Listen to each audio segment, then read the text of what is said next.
Caros irmãos, alegra-nos estar aqui na casa.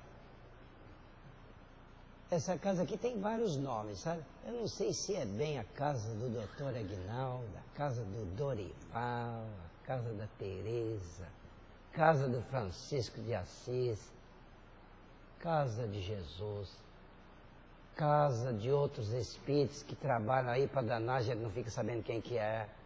E às vezes a gente fica adulando um dado espírito e não é ele, é outro. E aquele que ajudou a gente nem sabe. E eles também não estão ligando para isso não, porque eles não trabalham para aparecer. E aqui também é, e é sobretudo, a casa de vocês. A casa do pessoal que vai ao centro para ouvir a mensagem espírita, em busca de uma orientação pessoal, ou em busca de uma diretriz de vida, às vezes em busca de uma solução de problemas, outras vezes em busca até de uma alegria. Vou lá para rever os amigos, para estar com os companheiros, trocar um dedo de prosa com aqueles que são caros. E tem os que vêm para trabalhar, para produzir serviço útil, para procurar alguma coisa para fazer. Nós ouvimos a mensagem espírita dizendo que o trabalho é que é. Essa mensagem espírita torna o espiritismo assim imensamente diferente das outras doutrinas cristãs. Até os espíritas, muitas vezes, alguns poucos espíritas, muitas vezes, não chegam a perceber esta diferença que existe no cristianismo divulgado pelo espiritismo e do cristianismo divulgado pelos outros credos. Quando falamos em outros credos, sem nenhuma ofensa, só comentando a naturalidade da pregação das outras crenças. A maioria de nós veio de credos, principalmente do credo católico. Alguns até nem vieram ainda, eles estão aqui e tal, mas estão lá também. Não é importante não estar, sabe? É importante estar buscando através de algum credo, ou buscando até sozinho, sem credo nenhum, a mensagem cristã. E a mensagem cristã divulgada pelos espíritos é diferente. Mas é diferente na base, é diferente no conteúdo fundamental básico. Porque eu costumo fazer esse tipo de comparação só para fim de estudo. Se você vai ao seu credo religioso buscar algum benefício para você, se você obtiver aquele benefício, vamos chamar isso de salvação. Está com um problema sério, uma doença grave, foi lá, sarou, então salvou-se daquilo. Todos os credos sempre divulgaram o processo da salvação. Alguns disseram que a salvação vai acontecer após a vida aqui na Terra. E aí então, se a pessoa for bem-sucedida do lado de lá, ela se salvou. Se não for, ela se perdeu. Daí, os credos religiosos procuram ensinar para os seus fiéis como é que eles devem se comportar aqui na Terra para conseguir a salvação depois. Então, esta seria a salvação para eles, de modo assim, principal, a salvação principal. Mas sempre teria uma outra salvação secundária, que era aquela de obter melhora, solução dos problemas enquanto ainda está aqui na Terra. Enquanto a gente está pelejando aqui neste mundo, a gente tem uma série de coisas que não estão resolvidas e que a gente gostaria de resolver. Nós podemos até resumir as dificuldades humanas todas em quatro setores. Só 4. Quer dizer que o ser humano aqui na Terra só tem 4 problemas. Primeiro, problema de saúde. Se resolver o problema de saúde, ele está salvo nessa parte. Segundo, problema de dinheiro. Problema de dificuldades sociais aí, né? Dinheiro. Ou desemprego, ou emprego, subemprego, emprego encrencado e tal. É problema mas é o problema de dinheiro. E isso aí é um problema danado de grande, porque se o indivíduo não está com dinheiro suficiente para ele existir, para ele manter a vida, ele tem um ataque de perigo num dos fundamentos absolutos da necessidade humana, que é o ataque no campo da subsistência. Então, a pessoa, todo ser humano já nasce com um instinto, chamado instinto da autopreservação. É a conservação do indivíduo. Se você não conservar o indivíduo, ele morre. Então, todo mundo já tem esse instinto de se preservar. E a falta de dinheiro ataca diretamente esse instinto.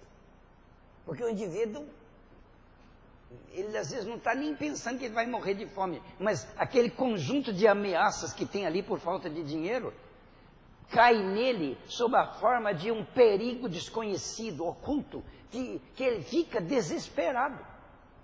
A falta da quantidade necessária de dinheiro suficiente para a gente se manter, só o se manter, ataca o instinto primário da preservação do indivíduo. Daí esta febre que todo mundo tem de ganhar dinheiro. Se bem que a nossa febre de ganhar dinheiro é aumentada por uma outra coisa além da necessidade, chamada ganância. A ganância é a vontade de ter coisas melhores do que aquelas que nós precisamos para a subsistência. Mas este problema aí já é outro. Então, um problema humano é o da saúde. O outro problema humano é o do dinheiro. Outro problema humano é o da resolução das dificuldades familiares. Encrenca familiar. Agora, veja bem, não há ninguém nesse mundo que não tem problema de dinheiro, problema de saúde e problema de família. Consulte aí você vê. Você tem. Eu não tenho problema de dinheiro não. Mas tudo bem, graças a Deus, então está tudo bem. Você não tem. Você joga dinheiro fora? Não, eu trabalho para burro e tal. Fala, então você tem problema de dinheiro. Não, eu tenho dinheiro suficiente. Então para que você trabalha para burro? Ganhar mais dinheiro para quê? Quer dizer, o sujeito sempre tem. E na hora que ele, mesmo tendo muito dinheiro, quando ele perde algum dinheiro, ele fica muito mal. Porque ataca o instinto primário. Ele não dá conta de que aquele monte de dinheiro que ele tem, ele pode gastar até o fim da vida, que não acaba. Mas ele não liga para isso não. Se ele perdeu algum dinheiro, tomou um prejuízo aí de 10 mil reais, por exemplo. Você tem milhões. Esses 10 mil reais tiram o sono dele. Ele passa mal, pode até adoecer por causa disso. Então, problemas familiares é o terceiro campo.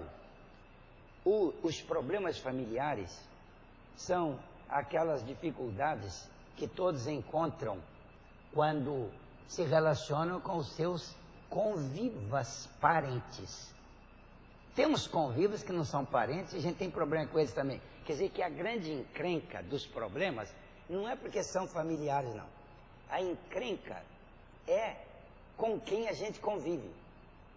Se você convive com uma pessoa que não precisa nem ser seu parente, ao conviver já vai ter dificuldade com ela. Eu, quando estava estudando, morava numa pensão. Pensão. Pensão sabe como é que é, né? É uma casa cheia de quartos e bota lá dentro do quarto uma porção de camas. E aí quem mora lá, dorme numa daquelas camas junto com outras pessoas que são os colegas de quarto. Bom, eu lá na pensão onde morava, tinha 2 colegas de quarto.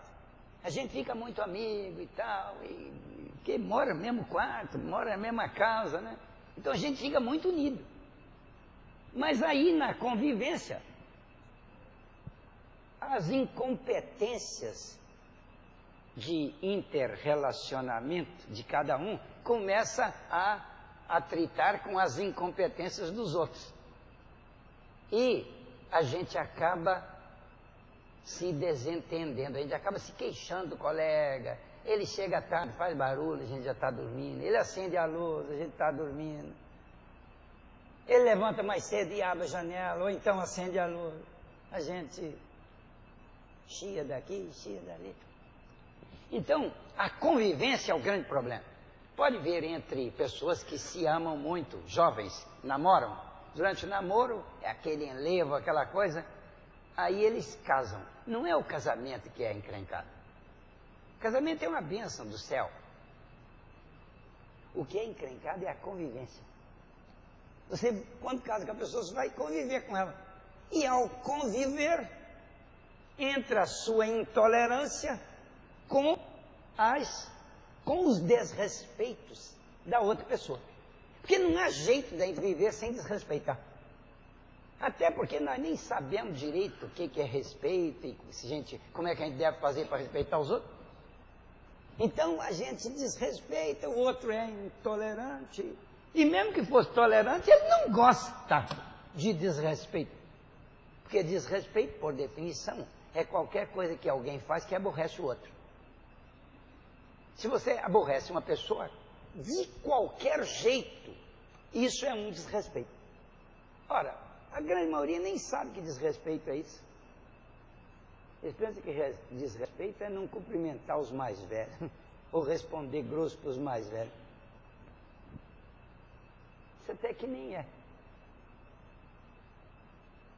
Mas então, o desrespeito de um, mais a capacidade de se aborrecer do outro, gera a dificuldade da convivência. E a intolerância faz com que a gente comece a não aguentar aquilo. E chega a um certo ponto onde casais se separam. Eles não se separam por causa do karma, não. Lá do passado. Se separam porque eles não têm virtude, não têm competência para aguentar o tranco. Porque quem não separou também penou muito com dificuldades de convivência. Mas aguentou.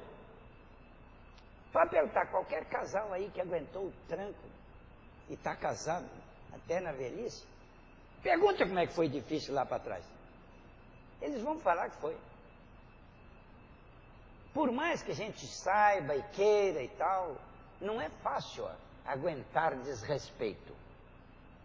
E as pessoas desrespeitam sem querer, sem nem saber. Às vezes só de andar no chão assim, já está desrespeitando. A pessoa vem com aquele sapatão de madrugada e pá, pela casa fora.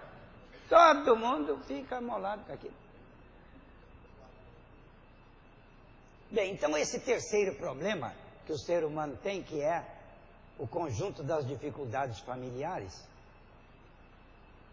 às vezes isso é tão grave que a pessoa só tem esse problema.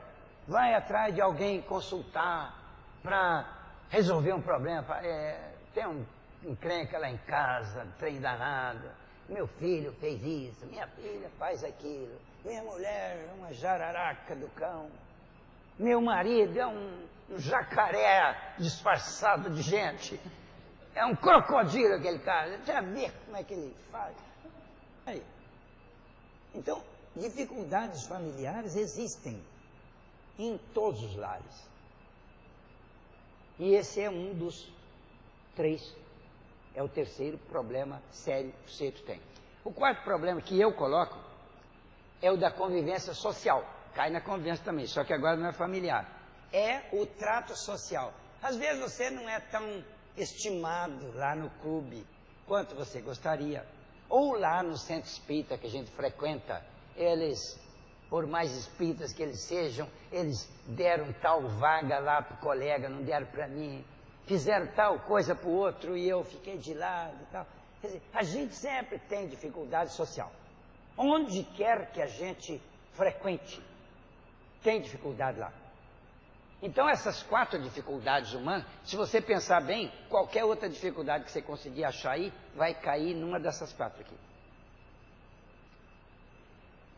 Então a gente, tendo dificuldade séria, costuma ir procurar ajuda para diminuir o problema. E a ajuda que a gente quer quase sempre é a seguinte: olha, dá um jeito lá no meu marido para mim. Dá um jeito na minha mulher. Conserta o meu filho. Ah, tem uma vizinha lá que é um cão. Dá um jeito nela. Às vezes vai até no espiritismo. Teve um sujeito que me procurou lá no centro um dia para reclamar do cachorro do vizinho que latia a noite inteira e ele não podia dormir. Aí eu falei, é um problema sério, né? Mas o que mesmo que você queria?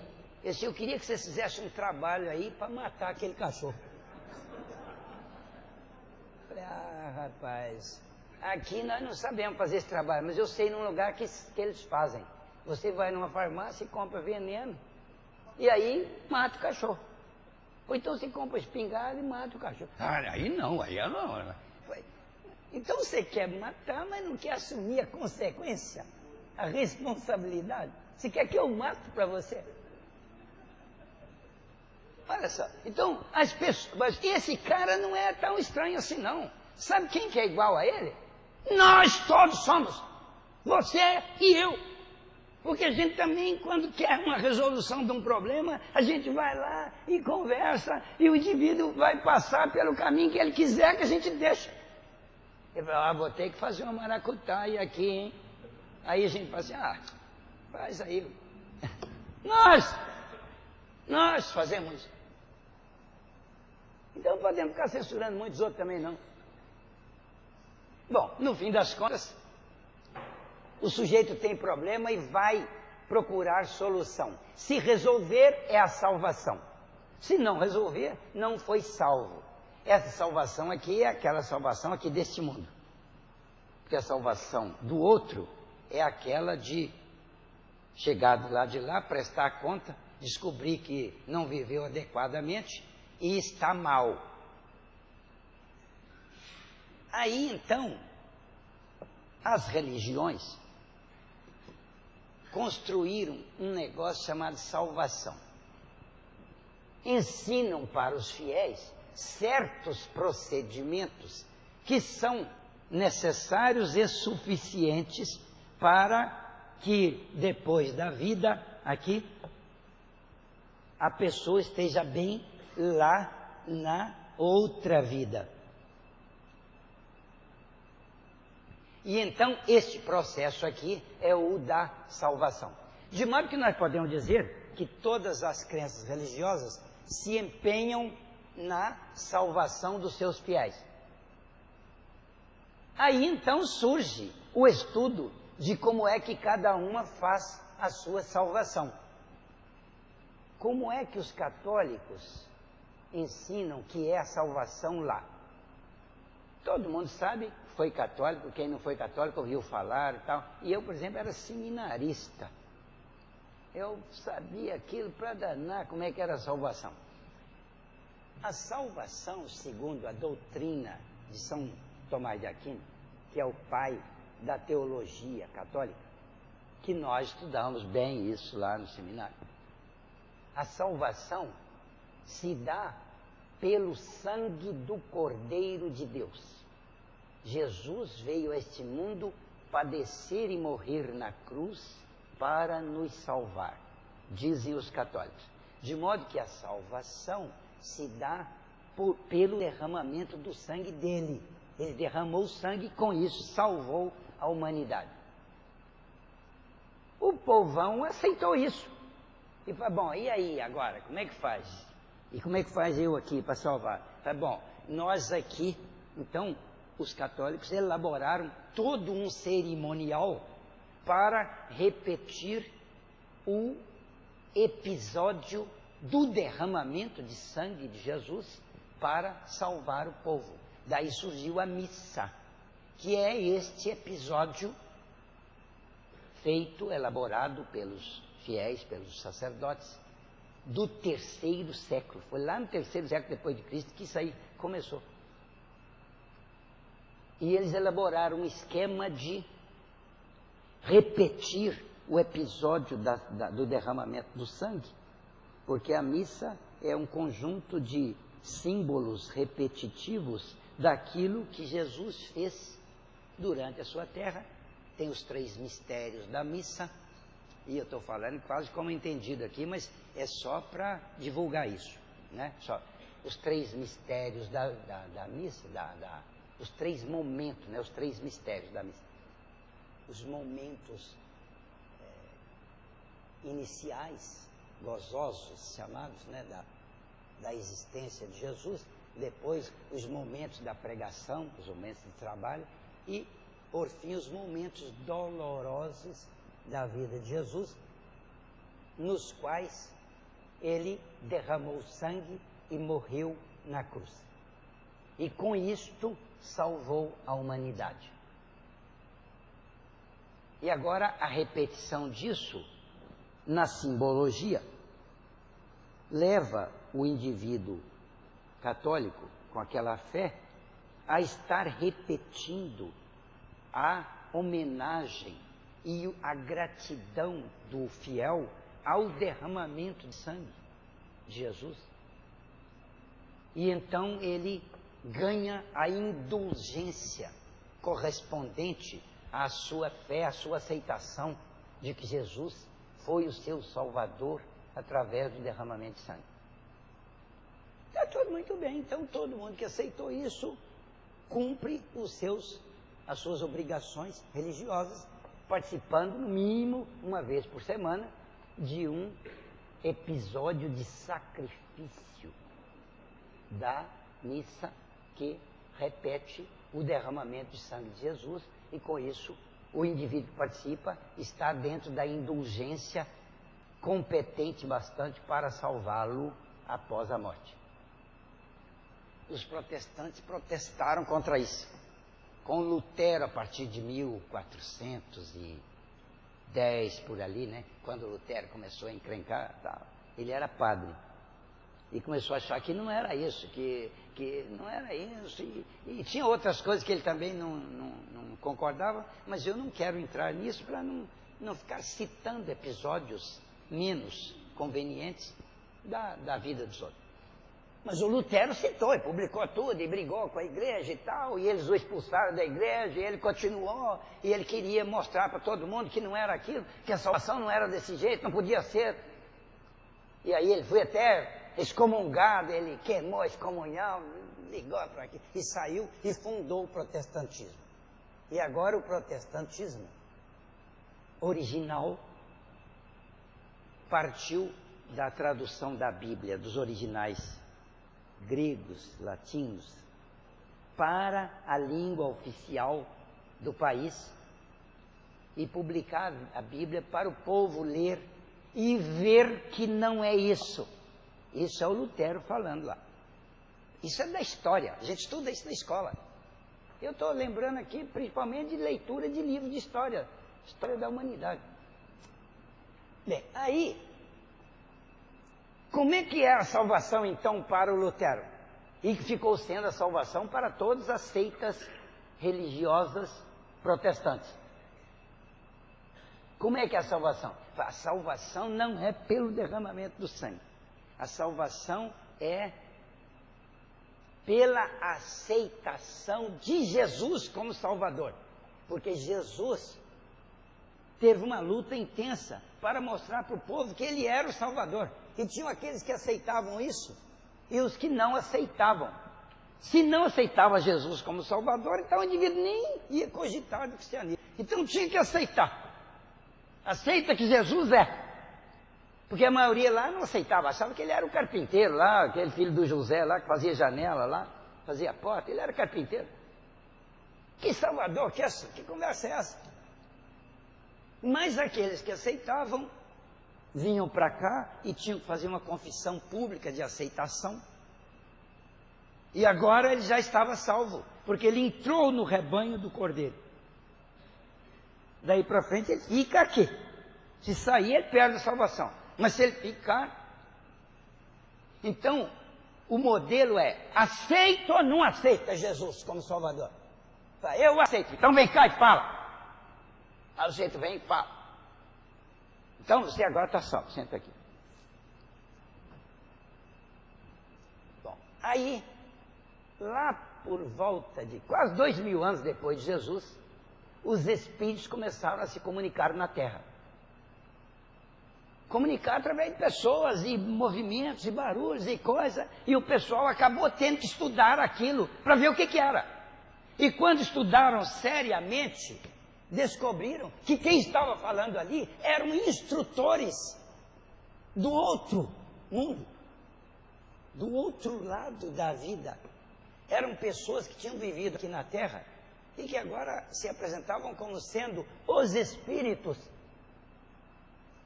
E os espíritos de pessoas de valor, pessoas vultos. Muitos deles eram prelados da própria Igreja Católica, santos. Vários chamados santos. E que agora vinham como espíritos e falaram: nós viemos a mandado de Jesus. É uma equipe grande. Uma pessoa de gente já nasceu para receber aqui. E os outros estão de lá para... Eles têm um recado para dar. Ao invés de ficar discutindo se existe espírito, se não existe, escuta a droga do recado. Vocês ficam aí querendo saber se tem ou se não tem? Pega o recado e analisa. Foi nesse ponto aí que apareceu Allan Kardec, convidado pelos que estavam avaliando aquelas comunicações dos espíritos, que o Allan Kardec era um homem muito culto, um indivíduo que falava 7 idiomas, um indivíduo formado em pedagogia de alto nível, e tinha vários cursos. Ele era astrônomo, ele era contador, ele era cientista, ele entendia de tudo quanto é coisa. O sujeito era um sábio, tinha 22 livros escritos na cultura francesa, ele não era espírita. Ele era respeitadíssimo na capital do mundo, que era Paris, capital da cultura mundial naquela época. E então ele foi convidado assim: faz favor, você que tem entendimento das coisas, faz favor de analisar isso aqui e fala com a gente se esses tem um fundamento, se nós estamos engolindo gato por lebre aí. Aí ele foi estudar aquilo seriamente, gastou 3 anos estudando. Seriamente. E aí ele teve muito contato com milhares de informações espirituais. De modo que as conclusões que ele tirou não eram fúteis. E não era um sujeito qualquer tirando conclusão. Era um sábio avaliando, sem nenhuma ideia de querer aceitar aquilo. Eles falaram para ele assim: escuta, ele chamava Hippolyte Léon Denis Rivet. E os amigos o chamavam só de Hippolyte. Ô Hippolyte, vai lá com a gente, bota a sua inteligência aí, examina. Eu acho que você vem lá examinar esse negócio dos espíritos aí. Você vai acabar sendo um dos nossos. Sabe o que Allan Kardec respondeu? Assim: não digo que não. Olha que resposta sábia. Porque se fosse comigo, você vai catar só, vou lá não. Ou então vou lá, mas não. Que aceitar o quê? Não vou aceitar não. Ou então, é capaz de eu aceitar. É assim que ele conversa, né? Ele não. Ele foi chamado de o bom senso encarnado. Não foi à toa. Porque ele tinha um bom senso danado. Não digo que não. Significa o quê? Significa que eu vou examinar seriamente. E se for válido, eu aceito. Se não for, eu não aceito e mostro para você também não aceitar. É isso que significa não digo que não. E ele foi examinar. Examinou. Quando ele estava examinando, logo ele se convenceu, mas não falou não. Ele não falou não. Ele disse: eu vou dar a minha palavra final lá adiante. Estou viajando ainda, por que eu vou concluir antes do fim da viagem? E ele foi examinando, e os espíritos que se comunicavam, aí vários espíritos se comunicavam diretamente nas sessões que ele fazia. E naquela época as comunicações eram indiscutíveis, porque elas eram através da mesa girante. Não era um espírito que incorporava em médium, sofrendo a influência do médium. Eles não podiam correr esse risco. Eles faziam o espírito se comunicar diretamente, através de processo de escrita. Escrita automática, escrita direta, escrita através de uma canetinha que o médium só fornecia a energia vital, porque mediunidade é isso. E aí o espírito escrevia. E o que estava escrito é que era importante. E não o fato de alguém estar escrevendo, porque aí o pessoal fica, isso é fraude. Assim, que fraude? Leia o que está escrito e vamos ver se é fraude. Porque a gente conhece uma árvore através do exame do fruto que ela produz. Se o fruto da árvore é saboroso e é nutritivo, o que é que você tem para dizer contra essa árvore? Só porque você não acredita em árvore? Não acredita em fruto? O que é que você acredita? Examine, rapaz. Use o seu bom senso. Use a inteligência que Deus lhe deu. Esta coisa aí chamada inteligência é o que você tem que usar, porque isso é que defende você. Porque tem muita gente querendo tapear. Mas no meio da tapeação, você aplica o seu bom senso, porque tem muita gente que também não está querendo tapear. E a verdade pode estar lá no meio da mentira. E sabe qual que é uma das coisas que os espíritos ensinaram para Allan Kardec sobre esse assunto? Falaram para ele assim, olha, na dúvida, quando você estiver na dúvida sobre qualquer questão, se é verdade ou se não é verdade, você recuse tudo. Os espíritos falaram para ele. Isso está escrito no livro dos médiuns, é assinado por um espírito chamado Erasto. Erasto falava assim, é preferível recusar 9 verdades no meio de 10 informações a ter que aceitar uma mentira no meio delas. Então, olha, de 10 informações, 9 são verdadeiras e uma é falsa. Sabe o que o Erasto falou para ele? Recusa tudo, joga as 10 fora. Então, este era o Allan Kardec. Agora, o sujeito chega aí, de novo aí, pensa que a gente não sabe nada e fala assim, tem negócio da fraude, né? Você já notou que isso aí pode ser fraude? Claro que eu já vi isso. Você pensa que eu sou o quê? Nasci ontem. Os grandes cientistas do movimento espírita da Europa no século XIX e no começo do século XX, grandes cientistas, grandes investigadores de universidades, tais como Sir Russell Wallace, o Frank Notzing, o Cesare Lombroso, o William Crookes, o Alexander Aksakov, de grandes universidades europeias da época, pesquisadores científicos que vieram investigar o fenômeno científico e o fenômeno espírita, investigaram com rigor de laboratório, de técnica científica, segundo o método oficial da ciência, o método cartesiano. E depois deram um parecer favorável à mensagem espírita como sendo verdadeira. Aí os outros chegavam assim, foi enganado, foi fraude, tapearam o cara. Tapearam a mim, tapearam você, mas tapear um cientista que passa 3 anos no laboratório estudando, como William Crookes fez, por exemplo. William Crookes foi o maior cientista do século XIX. É um dos maiores do mundo até hoje. Ele era respeitadíssimo na Real Academia de Ciências de Londres. Respeitadíssimo. Então teve uma hora lá que os cientistas foram convocados a investigar se os fenômenos espíritas eram falsos ou eram reais.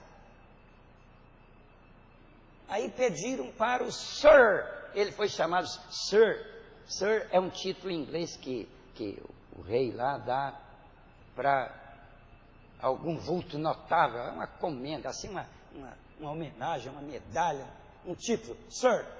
Ele era Sir William Crookes, por causa do valor dele. Deram para ele a investigação de verificar se os fenômenos espíritos eram falsos ou verdadeiros, ou reais. E ele disse assim, bom, eu preciso de instrumentação. Eu disse assim, bom, tem uma moça aí que é médium de efeitos físicos. O senhor examine se esta moça produz fenômenos espirituais reais ou falsos. É isso. Florence Cook, a moça chamava. Florence Cook. Uma garota de 14 anos.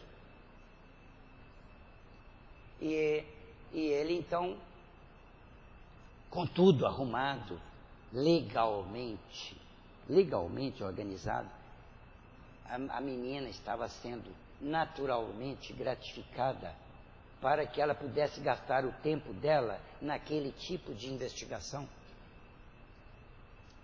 E aí, ele investigou a menina 3 anos, no laboratório todo dia. E ele provocava os fenômenos e, através da mediunidade da garota, aparecia um espírito chamado Kate King,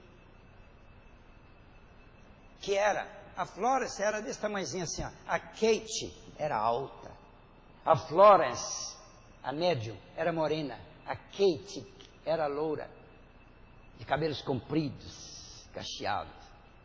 Então, o Crookes trabalhou com o espírito da Kate King, através da mediunidade da Florence, porque o pessoal dizia que quando aparece um espírito materializado, é o médium que está falsificando. Então o Crookes falou assim, eu vou investigar essa menina, eu vou imobilizar essa menina. De tal modo que ele armou um sistema de alarmes. A menina ficava deitada lá, descansando, e fornecia a matéria ectoplásmica. Graças a isso o espírito aparecia. E a menina tinha que ficar num lugar meio escuro, porque o ectoplasma, tal como os sais de prata da fotografia, não pode ser exposto à luz, senão ele se desfaz. E aí, ele colocou a garota lá bem acomodada, e em volta dela ele pôs uma série de sistemas elétricos, de alarme, de modo que se ela suspirar, o alarme avisa que ela suspirou. Se ela pensar muito, o alarme... Bom, pensar também eu estou exagerando. Mas qualquer movimento que ela fizesse, o alarme denunciava. E deixou a menina lá, aí a Kate King apareceu. Esse não é a menina, evidentemente. Ele chegou a cortar o cabelo da Kate King, do espírito, para examinar no laboratório e comparar com o cabelo da menina lá da Florence. Ele fez exames de alto nível, assim, você é espírito, você é capaz de transportar uma substância aqui para dentro desse vidro? Aí ela transportava, e ele examinava lá dentro, a substância estava lá. Ele falou assim, quero ver se ela faz isso. Ele pegou um frasco de água destilada, puríssima, e fechou a fogo, como se faz com a injeção. Fechou a fogo. E falou assim, agora leva um pouquinho de arsênico ali para dentro desse frasco. Aí a Kate, com a mão assim, já está lá. Aí ele falou assim, não está. Aí ele abriu o frasco com cuidado, examinou quimicamente e o arsênico estava lá. Ele disse, bom, isto é coisa de espírito, porque na ciência não pode negócio disso. Bom, isso não foi uma pesquisa, não. No livro que ele escreveu, que foi o relatório que ele entregou para a Real Academia de Ciências de Londres, no relatório que ele entregou, estava tudo detalhado como é que ele fez. De tal modo que ele fez 3 anos de investigação e entregou o relatório. E o relatório terminava com estas palavras. Abre aspas, citação oficial do livro. Portanto, senhores, não vos digo que estes fenômenos espíritas sejam possíveis. Afirmo-vos que eles são reais. Reais. Assinado Sir William Crookes. Bem, esse foi o tipo de investigação que os cientistas fizeram. Só contei isso para dar exemplo de que os vários cientistas de diferentes locais, diferentes capitais do mundo, universidades da época, fizeram investigações e concluíram pela validade dos fenômenos espíritas. Então, Allan Kardec também fez investigações e concluiu pela validade da comunicação dos espíritos. Então, Allan Kardec disse assim, bom, eu já sei. Agora, o que é que os espíritos estão dizendo? Voltamos ao ponto onde eu estava aquela hora. Nós estávamos tratando da salvação nos diferentes arraiais cristãos. Já vimos a salvação no arraial católico e a salvação no arraial protestante. Aí os espíritos falaram, a salvação não é assim. Não é como, disse Allan Kardec, não é pelo derramamento de sangue. Os espíritos falaram assim, não é. Não é como? Assim, não é.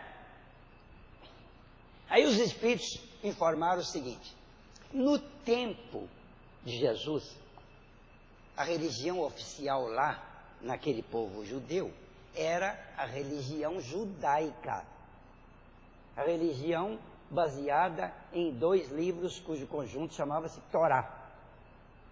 Os 2 livros eram, um chamava Lei e o outro chamava-se Profetas.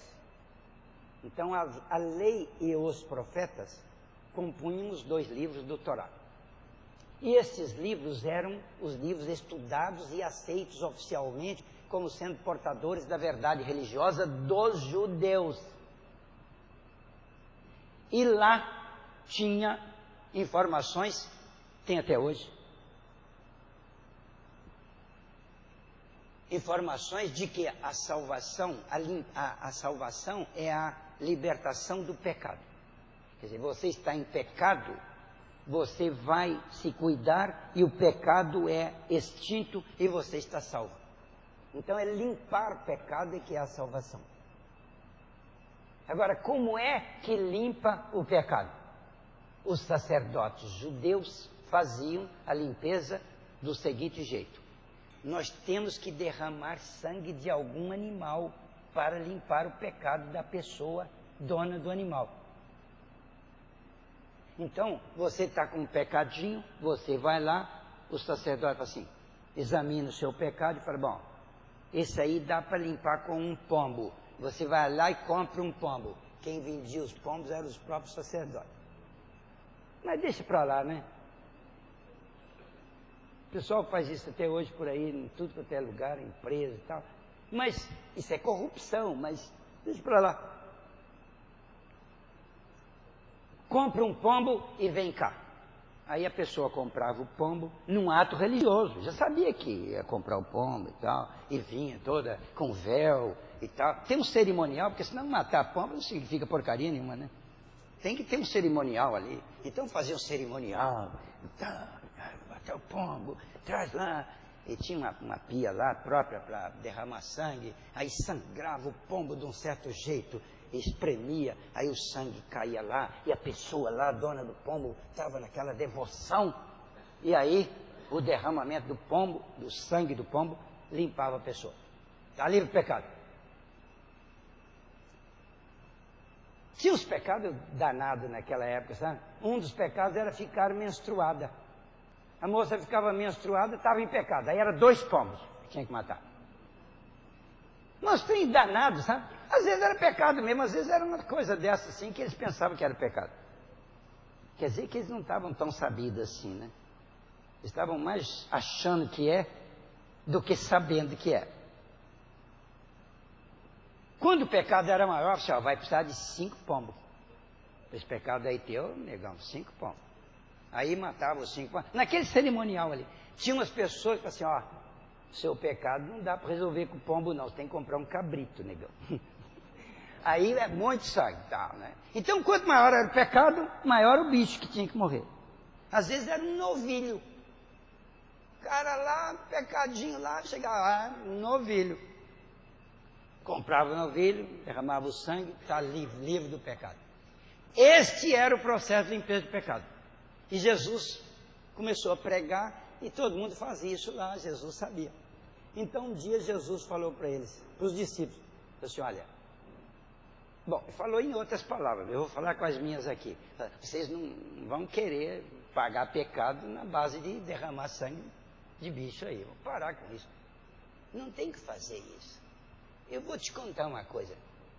A limpeza do pecado não se dá pelo derramamento de bicho. Eu sou o Cordeiro de Deus. Eu retiro o pecado do mundo.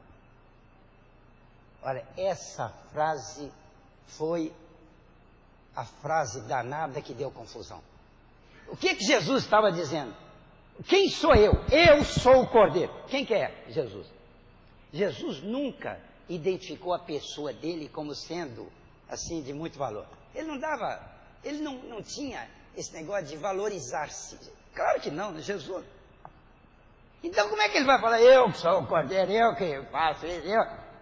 Quer dizer, só pode ter sido numa outra conotação. Porque Jesus sempre se identificou como sendo a doutrina que ele pregava. Ele falou que ele era a doutrina. Teve um dia que ele falou isso claramente.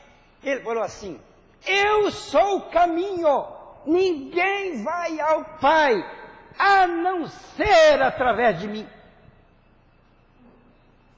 Agora, por que Jesus é caminho? Ele não é caminho, não. Caminho é um lugar por onde a gente passa. Ah, caminho é um lugar por onde a gente passa? Então, se Jesus fala que ele é o caminho, quem sabe que ele está querendo dizer que ele é o lugar por onde se deve ir. Mas ele é lugar ou a mensagem dele é que é o lugar? Como é que é? Então não é a mensagem, não é o evangelho, não é aquilo que Jesus ensinou, é que é o caminho. Porque aquilo é que é o caminho. Ele diz, eu vim para vos trazer a lei de meu Pai, a lei do amor. Então este é que é o caminho. Agora, absolutamente ele fala, eu sou o caminho. Ele está querendo dizer o evangelho. Ele está se identificando com a doutrina dele. E ele fala, ninguém vai ao Pai. O que é ir ao Pai? Que vantagem tem o negócio de ir ao Pai? É outra metáfora. Ele está querendo dizer que o Pai representa nessa frase aqui a solução do seu problema. Qual é o seu problema?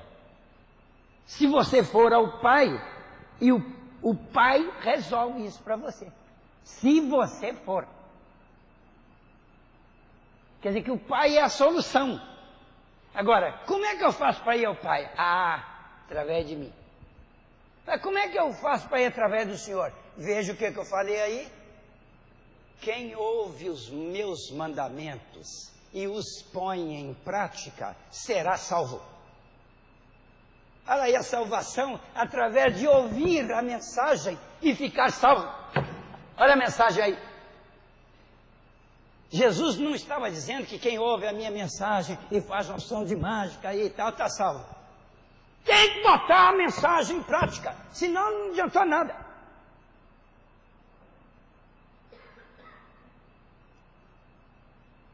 Aí os espíritos explicaram para Allan Kardec que Jesus tinha mudado o processo de salvação para os cristãos relativamente ao que os judeus faziam. Então a salvação era pelo caminho que ele estava indicando. E o caminho de Jesus qual que é? Sempre foi qual que é? Sempre foi o caminho do amor. Jesus não ensinou religião. Jesus ensinou procedimento. O tempo todo ele ensinou comportamento. Ó, faça desse jeito, não faça desse jeito, ajude daqui, se quiser alguma coisa aqui, faz com o outro que você quer que ele faça com você. Ó, Senhor, como é que eu faço ali, porque tem hora, diz a sogra de Simão Pedro, está escrito no livro Jesus no Lar, do Neio Lúcio. Senhor, como é que eu faço para enfrentar as dificuldades aqui da casa, porque... Aí ele falou assim, filha, como é que você faz com as ervilhas quando você vai cozinhar? Aí ela falava, ele assim, então, tem um preparo, né? para você chegar a ter uma competência de agir de modo melhor na sua casa, você tem que ter um preparo, tem que estudar, tem que aprender, botar em prática devagarinho, vai tentando, assim você consegue. Então, Jesus o tempo todo, ele ensinou o procedimento, modo de resolver problema. O que é que você quer? Ah, tem problema de saúde. Vem cá, por que você tem problema de saúde? Eu vou te dar um alívio aqui, mas o seu problema de saúde, quem sabe que é por causa do seu comportamento? Jesus sempre pregava para as pessoas antes de dar passe nelas. Tem até uma mensagem de Humberto de Campos que conta que o Simão Pedro sugeriu que Jesus curasse primeiro e pregasse depois. Falei assim, esse pessoal está doente, chega aqui com uma dor danada e tal, e o senhor fica pregando aí, demora, e eles esperando. Então por que o senhor não cura primeiro? Aí eles curados vão prestar atenção maior e melhor no que o senhor fala. Aí Jesus falou assim, você acha mesmo, Simão, que é assim? Eu disse, eu acho. Eu falei, tá bom, Simão, então amanhã você providencia isso aí. Eu vou ficar ali dentro, curando primeiro, atendendo o povo, e depois eu faço a pregação da Boa Nova. E no dia seguinte foi feito isso, todo mundo foi conduzido lá para dentro primeiro e tal. E na hora que acabou o último, Jesus falou assim, agora Simão, ajeita o pessoal lá que eu vou fazer a palestra. Aí Simão falou assim, ai senhor, desculpa, eu errei. Foi todo mundo embora, não ficou ninguém. Aí disse, então Simão, Jesus não falou que nem eu falaria não, hein? Sabe o que eu falaria pro Simão? Não precisa falar não, né? Você também fazia isso, não fazia? Você não falava pro Simão assim, Simão, você já notou que você tem hora que parece que é só você que pensa? A gente não pensa, a gente não sabe nada, só você. Então você veio lá com essa ideia aí, não te acudiu imaginar que eles iriam embora quando estivessem curados, não? Jesus falou isso para ele, não. Falta de caridade falar isso. Nós aqui que ainda estamos falando desse jeito até hoje.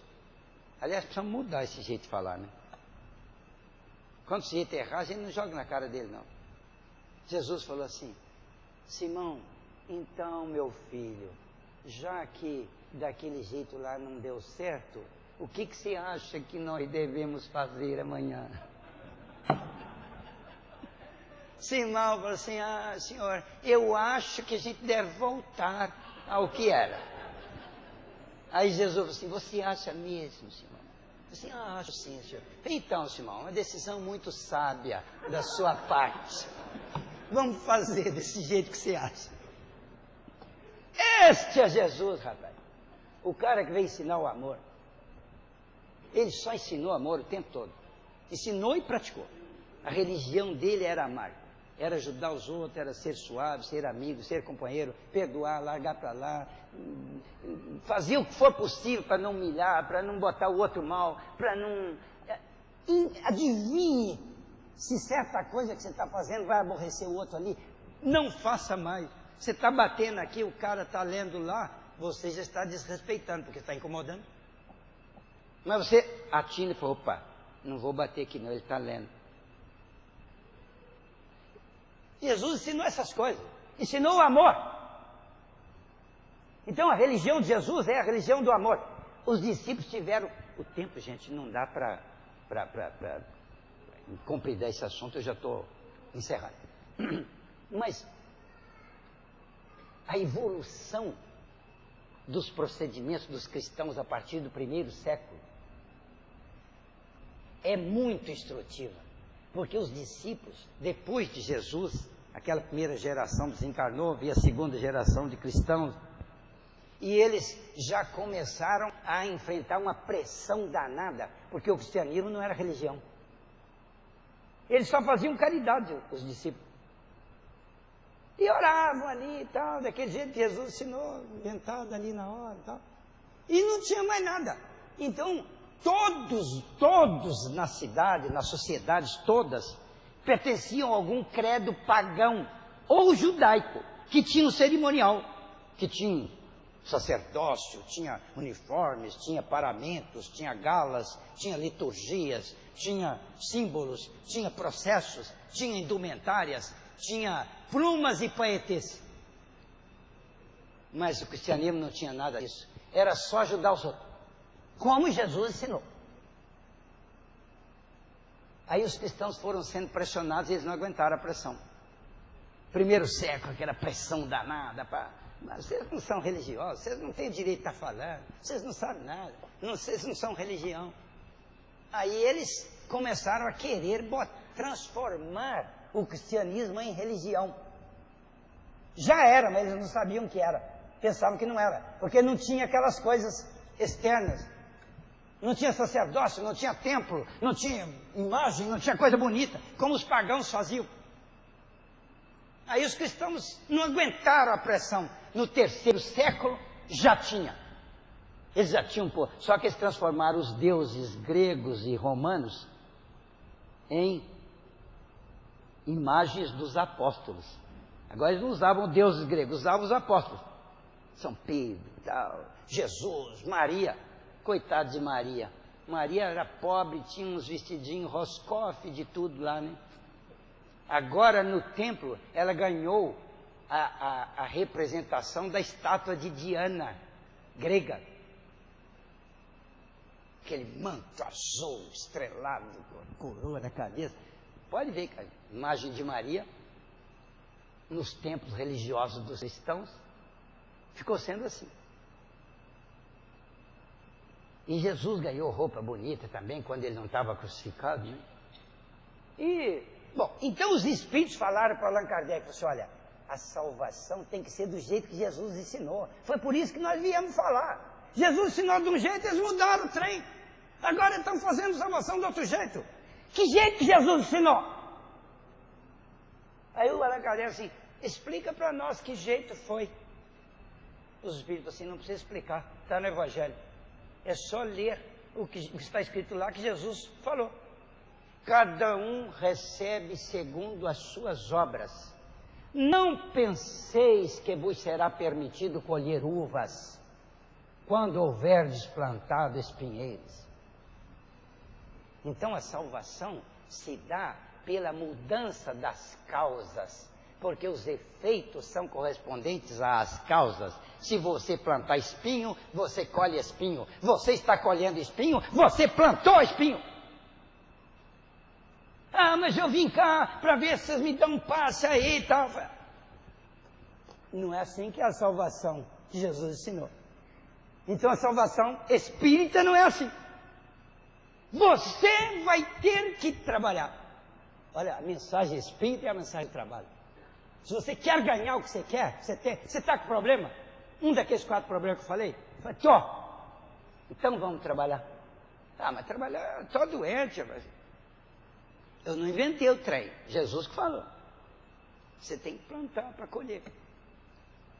Cornélio Pires, em verso, fala assim, faça você o que quiser. Liberdade é coisa santa. Mas não se esqueça, meu caro, cada qual colhe o que planta.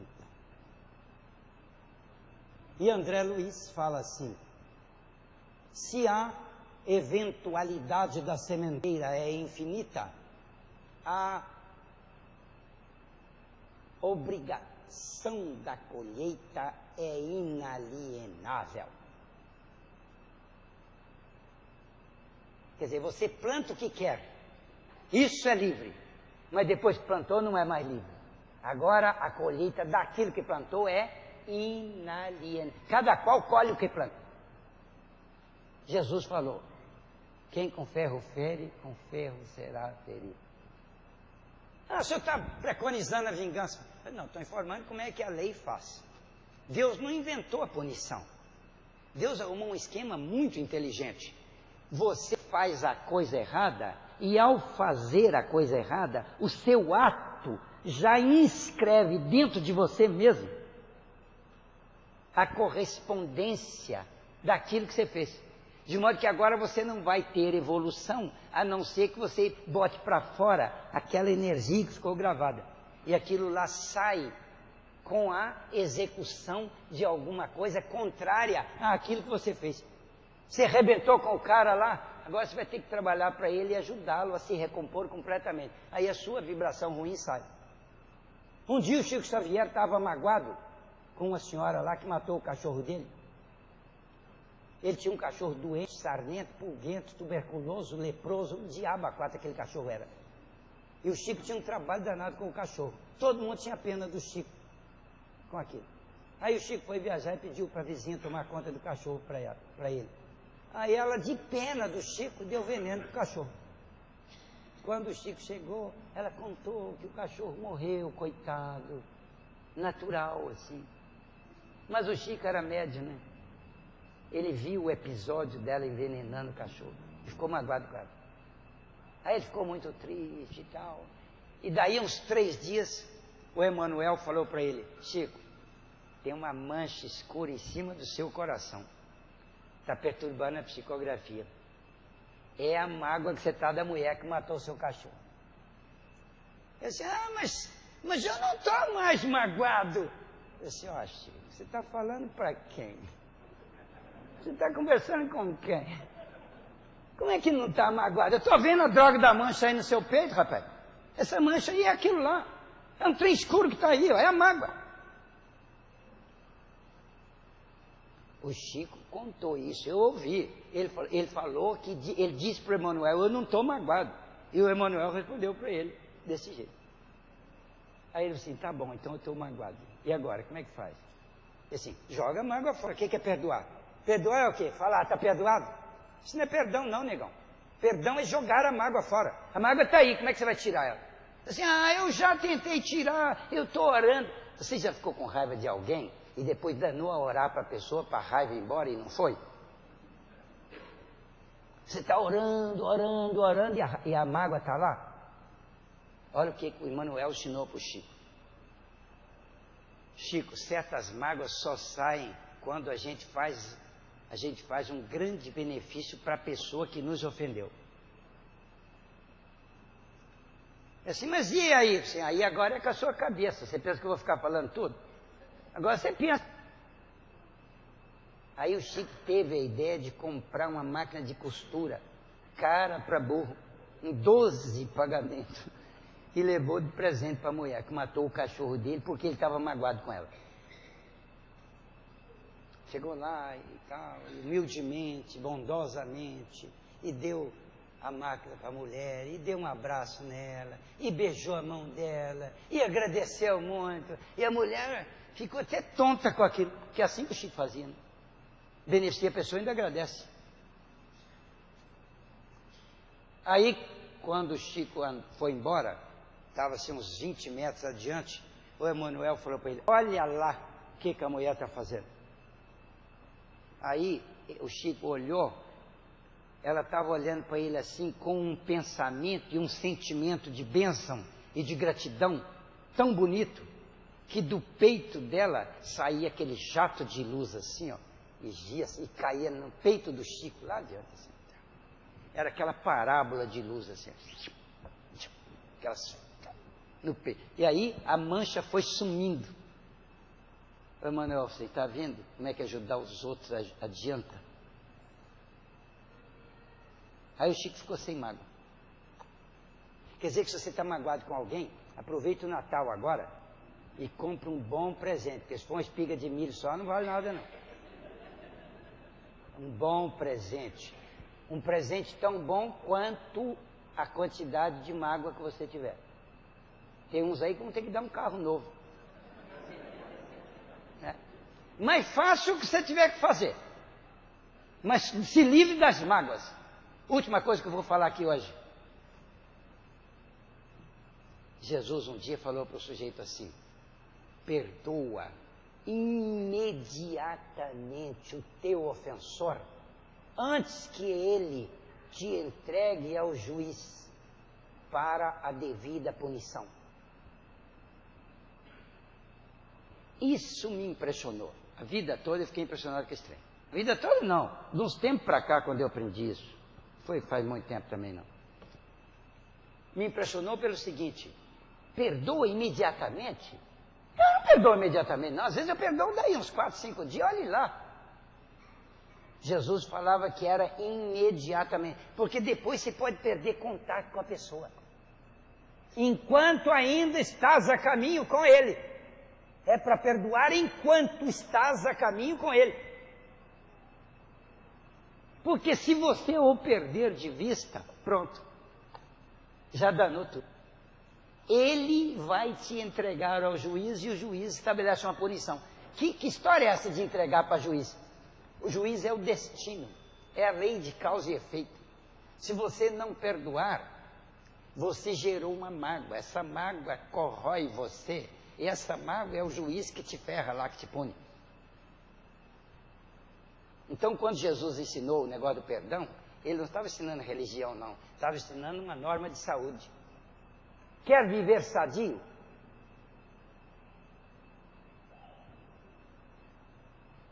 Teve um espírito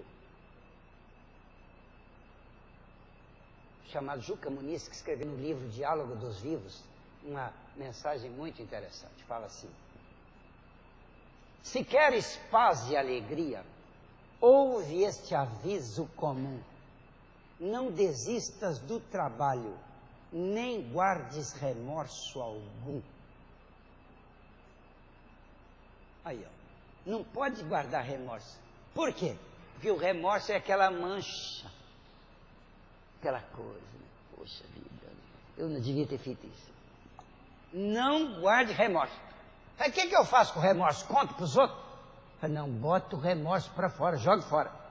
Como é que faz isso?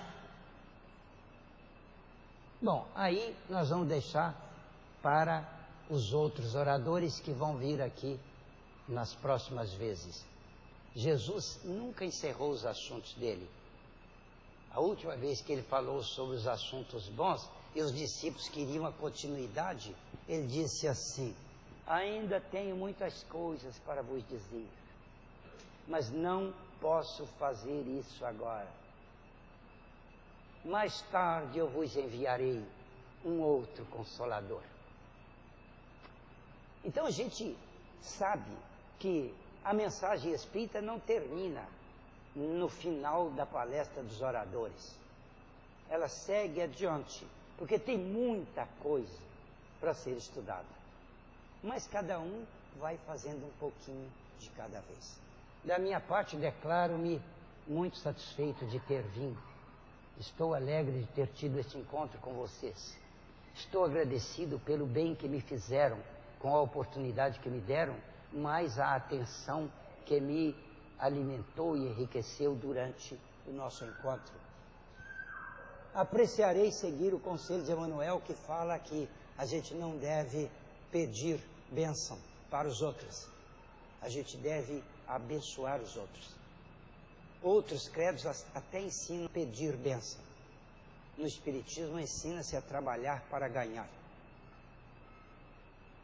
Você ganha pelo merecimento. Você se salva pelos seus méritos, pelo que você tiver feito.